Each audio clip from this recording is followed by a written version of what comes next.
Welcome to my YouTube channel, Dennis the Monk. I'm Dennis Vysokovsky, the host of this show, and today's topic is humility. Hi, Deborah. Thank you for giving me another topic to talk about. I appreciate that. Deborah is a dear friend, sister from another mister from Murano, Italy, and just warms my heart with her kindness, her compassion, and her desire to grow and to change, become the woman that she desires to be. And she's loved by those whose hearts are open. They love her. For those whose hearts are closed, they're oftentimes jealous of her. But enough about Deborah, and let's talk about humility. When I was very young, I was 13 years old, and I heard this brother, a religious brother, tell me or share with a group of people what humility was, and I never forgot it. Humility is being honest with self, others, and God. What does that look like? What does humility do for us?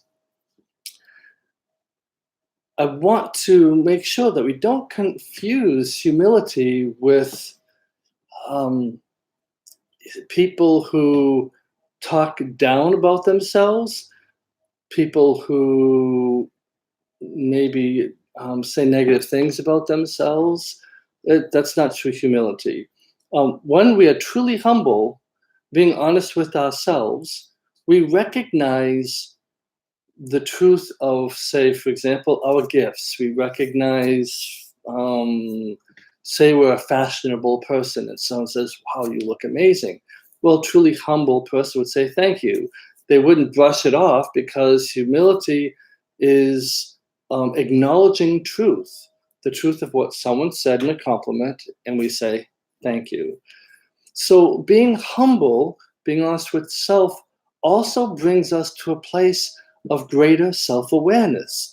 Self-awareness is key to everything. Self-awareness is key to developing friendship, relationship with self, relationship with people that develop friendship, and also relationship with God. I am sorry about that interruption. Crazy. Sorry about that. Anyways, that got me a little distracted. So this is so funny that my phone rang. Back to humility. So when we try to be humble, it starts with looking within ourselves and being true to who we want to be, and recognizing not the lies we want to tell ourselves or the lies that people say about us, but what is the truth. When we start looking at truth relative to humility, it requires us to, with our mind, accept with objective truth what is real, with objective love what is love. And it's sifting it through this cauldron of substantial processes. So when I say about objective truth, what's objective truth? There's an element that's called the square of opposition. It's based in philosophy, and it basically enables us to recognize what's truthful. When someone is talking to us, are they lying to us? Are they being manipulative? Because truth has certain prerequisites when you're talking, when you're speaking, or you're communicating. When it comes to what love looks like, the scripture, Corinthians 1:13, talks about the attributes of what love looks like, and there's 15 attributes. So when we truly want to know what love looks like, we have those 15 attributes that you can look up yourself. When we're speaking about truth, objective truth, we have logic and reason. So we need to apply these rules of reason and of love to ourselves. If I don't love myself, it's going to be very difficult for me to be humble, because in not loving myself, I am not recognizing the fundamental principles of humanity. Everyone is created in the image and likeness of God. Everyone has beauty. And in accepting ourselves, we have to find that discovery, of the experience the beauty that I have within myself. And when we do, then we can accept it when someone compliments us about our beauty, whether it be physical, emotional, intellectual, spiritual, whatever it may be. But we have to be self-aware. We have to apply those rules of objectivity to ourself and our inner life. As we start to look within ourselves and accept the truth, even the truth where, say, I'm an impatient person, and someone says, boy, you're very impatient. Are we going to say thank you? Or if it's a nice someone that loves us, we can say, yes, I'm working on it. So humility acknowledges the truth. Humility also helps us cultivate this inner dialogue with ourselves, which eventually corresponds with that inner dialogue with God. So, humility, being honest with self, others, and God. Humility relative to others. When we start to develop our own sense of worth, our own sense of value, only then can we truly have a relationship with other people. Because in order to have a relationship, we need to be open and vulnerable in telling our story. We need to tell our story with someone who wants to hear our story. And in turn, we are listening, being present to someone else's story. It's in telling our story that cultivates a friendship, cultivates a relationship, and then cultivates intimacy.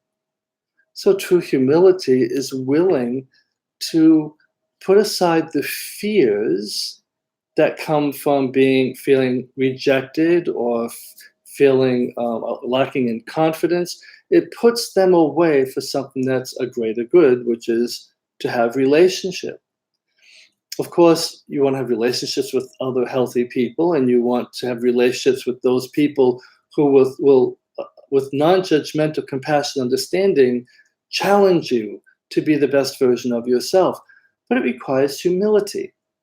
So when you have that humility, and you're now developing a self-awareness and loving ourselves and being honest with ourselves, and then we can now cultivate that story within us about what truly happened to us in our past, whether it be the past of yesterday, a week ago, or 10 years ago. We start to look at our story and our history with a truthfulness that enables us to identify, how did I participate in whatever happened? And I take responsibility and accountability. Two key words for humility. When we are humble, we make the best effort, I should say. We make the best effort to be accountable and responsible for what we say and for our actions, and even how we feel. If I don't take accountability, responsibility for my feelings, then my feelings, it could be like the wind. And when the wind blows one way, my feelings can go that way, and they can start directing me, unless I remain in objective truth and objective love, which may say to me, oh, I am having these feelings, but I'm being oversensitive. I'm having these feelings that don't belong in the here and now. And so I learned through humility to recognize the value of how I'm feeling, and I'm willing to identify those feelings. When I start to identify my feelings, mind you, there are 34,000 emotions or feelings, 34. As we cultivate humility, we learn to identify our feelings. And at any given time, we can have 20 feelings at the same time. I practice with Stephen, us identifying at least 5 and up to 12 feelings when we say, how are you feeling? This is all part of what humility looks like within ourselves. So, honest with self, honest with others, developing relationships, and that humility in developing relationships and honest with others is not, we don't tell our story to everyone, we tell our story only to those who are truly interested in us to develop that relationship. And lastly, with God. God knows everything, God sees everything, but are we willing to be honest with ourselves with God? Isn't that funny? Sometimes we try to hide from God. God knows everything, can't hide from them. So wrapping this up, humility, we need to see it and experience it and practice it within ourselves. And when we do, we begin to develop the tools to see the humility of other people. We begin to see if they're being honest with themselves and with us. And it's none of our business, their relationship with God, but it is our business in relationship to them and to me. When we start to develop and practice daily those elements of humility, being honest with self, others, and the higher power, we begin to, one, attract people to us, but we also are able to see the truth about others. Humility is not about bragging or about saying how good I am. However, true humility, when there's a compliment, you'll say thank you because someone is saying that you're doing something well, or you did something good, or whatever it may be. So,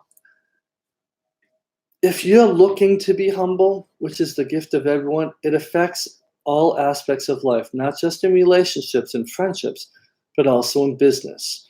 It also enables us to be creative when we're humble because we're opening ourselves to reality instead of, standing blind to ourselves and the world around us. Humility is the foundation of all virtue. Can't be patient if you're not learning how to be humble, because humble's going to tell you where you are, and then you can identify your feelings of that experience, and then you can start practicing patience. Well, that's enough for today for our episode on humility. Please come back and join me again on Dennis the Monk. We're on Instagram, the website, and same time, same mustache, every Sunday at 11 o'clock. I look forward to seeing you again, and thank you for joining me, and have an amazing week.